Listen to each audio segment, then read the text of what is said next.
சிறு பிள்ளைகளுக்கு ஞானஸ்நானம் என்று சொல்லுகிறார்கள். இதுவும் வேதத்தில் இல்லாத ஒன்று.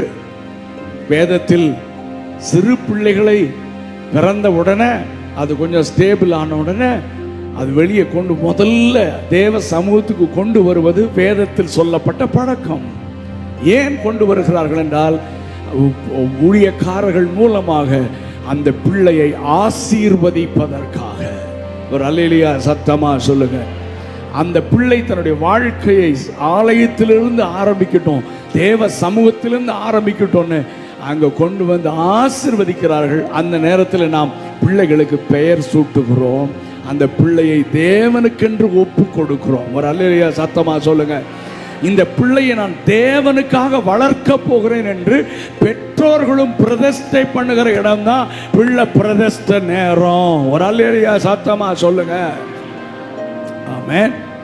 அப்ப பிள்ளைக்கு, குழந்தைக்கு ஞானஸ்தானம் கொடுக்க வேண்டிய அவசியம், நன்மை தீமை அறியத்தக்க வயதில் தீமையை வெறுக்க அவன் முடிவெடுத்த பிறகுதான் அவனுக்கு ஞானஸ்தானம் கொடுக்கணும். அதனால்தான் பாவ மன்னிப்பிற்கென்று ஞானஸ்தானம் என்று பைபிள் மிக தெளிவாக சொல்லுகிறது.